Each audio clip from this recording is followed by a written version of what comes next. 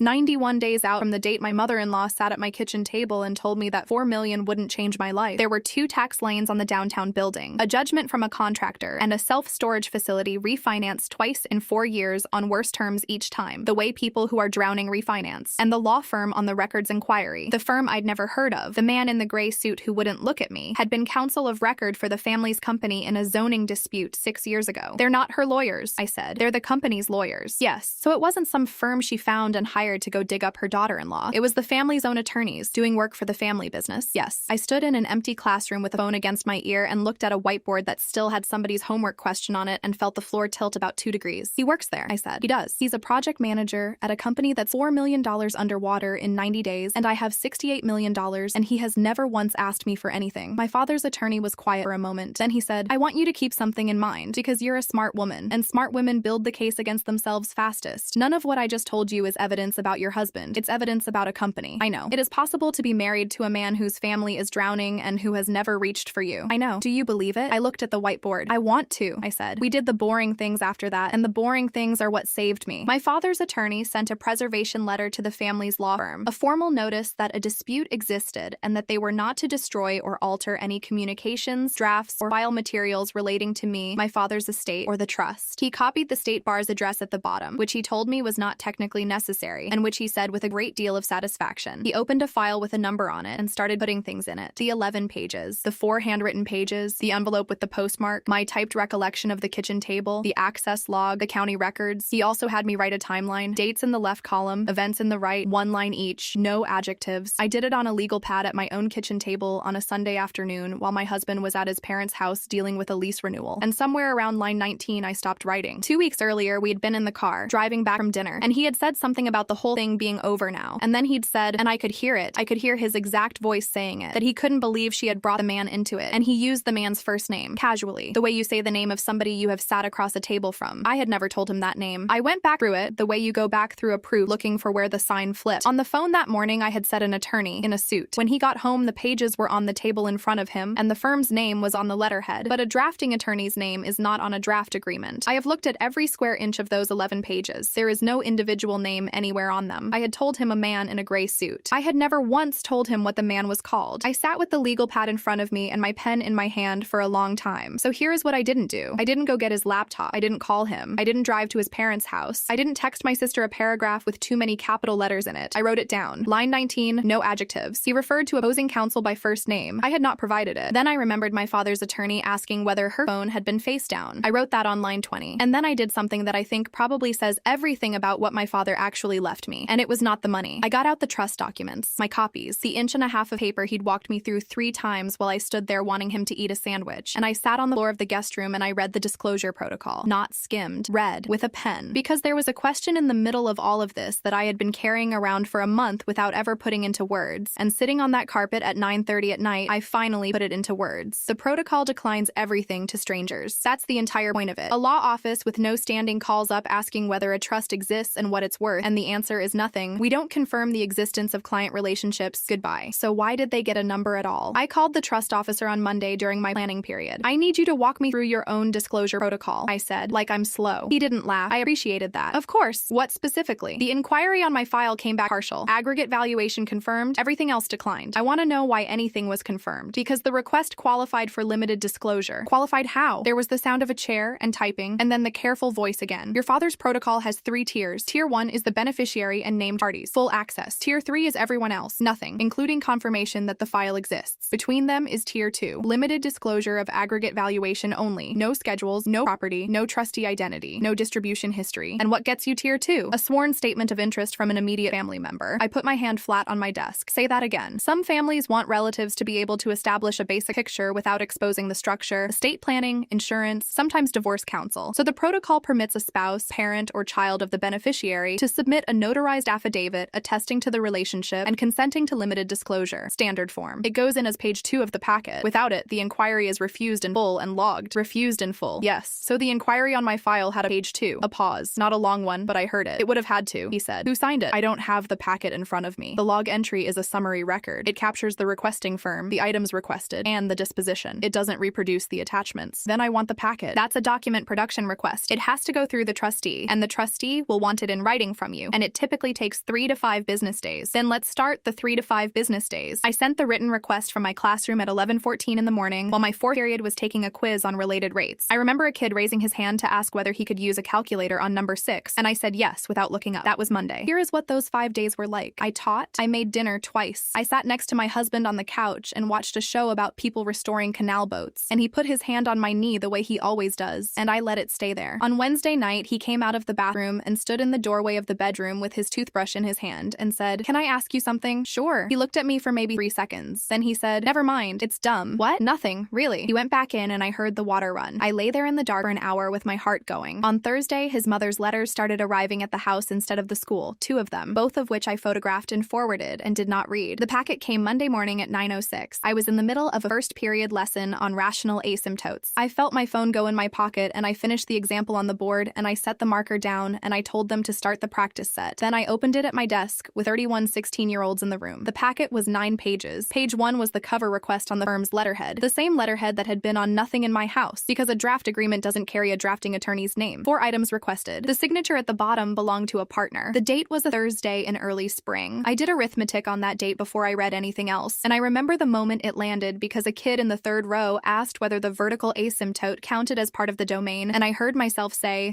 that again in a minute. Then I scrolled to page 2. It was the affidavit, a single sheet, mostly boilerplate, with a block of fields near the top. Relationship to beneficiary. There were 4 boxes: spouse, parent, child, other. The spouse box was checked. Under it, in the space for printed name, was my husband's name, printed in his blocky capitals the way he prints on job folders. Under that was the signature line. It was his signature. That crooked capital, tipped backward, exactly the way it looks on every takeout receipt in my glove box. Below it, a notary block, a stamp, an expiration date, and a signature date filled in by hand. It was dated 3 weeks before our wedding. I read that date 4 times. 3 weeks before, he had checked a box that said spouse. He was not my spouse. He would not be for another 21 days. He swore to a notary that he was, and that unlocked a tier of disclosure that would otherwise have been refused in full, and a refusal would have been logged, and my mother-in-law would have arrived at my kitchen table with a folder and no number, and I would have laughed at her. Everything she had because of page 2. There is no version of this where he didn't know. It's 1 page. It has 4 boxes on it. He printed his name, he checked spouse, he signed it, and he drove somewhere and raised his right hand in front of a notary public and swore to it. And then 3 weeks later, he stood in a chapel and cried during his vows while my father's oldest friend sat in the 2nd row. The bell rang. 31 16-year-olds put their chairs back and went out into the hallway, and one of them said, "Have a good weekend, miss," and it was Monday. I taught the rest of the day. I texted my father's attorney at lunch. He wrote back 4 words: "Say nothing tonight, please." I did not do what he asked. My husband got home at 6:15. He'd stopped for the good bread on the way, the one he only buys when he feels like he's done something right that day. I had the affidavit printed and face down on the kitchen table. 1 page. Not the packet, not the log, not the 11 pages. Face down at the seat where his mother had sat. "Hey," he said. "Long one? Sit down a second." He sat in that chair. He didn't notice which chair, and I've thought about that too. I turned the page over and slid it across the wood the way the man in the gray suit had slid the folder across it, and then I put my hands in my lap and didn't say a word. I watched him read the first line and then read it again slower because the first pass didn't take. I watched his eyes go down to the boxes. I watched them stop. The color went out of his face in a way I had never seen on a person before. Not pale, gray, like a wall. And then he said it. He said, "You weren't supposed to see page 2. I had spent 5 days building a defense for him in my head, and it was a good one. A form in a stack. A busy man signing what his mother put in front of him. 8 words, and every one of them was doing work. Not what is this? Not where did you get this? Not that isn't my signature. You weren't supposed to see it." Which means he knew what it was, and he knew there was a version of this where I never did. And at some point he had stood inside that version and been comfortable there. "That's your first sentence," I said. He put both hands over his face. "That came out wrong. It came out fast. Please listen to me. I'm going to sit right here." My voice was level and slow. My father's voice, the one that used to make full colonels sit up. "You're going to tell me all of it, and you're not going to leave anything out to make it land softer because every time you shade something, I'll know." He told me. It took 40 minutes. His mother in the company kitchen in February with a form and a story about estate planning for insurance purposes. His father in the doorway. The balloon payment. The phrase they used, which was just so we know what we're dealing with. The notary in the title office in their own building. A woman he's known 9 years, who stamped it without reading because he handed it to her inside a stack of leases. He said, "I told myself it was just a number." He said, "I checked the box because it was 3 weeks out. It felt like a technicality." He said, "I never asked her to go to your house." I swear to God, I didn't know she was going to do that. I believe that last part. I think he handed his mother a key and told himself he was handing her a paperweight. His phone rang at 7:40. It was on the table between us, face up, and we both looked at it, and it was her. "Answer it," I said. "Don't do this. Answer it and put it on speaker." He looked at me for a second, and then he did it, and I understood something. He did it because he was still, even then, more afraid of me than of her. Her voice came into my kitchen. "Well, did she sign?" He didn't answer. "Because the 90 days are 11 days now, and your father has been on the phone with the bank all afternoon, and I am not going to sit here and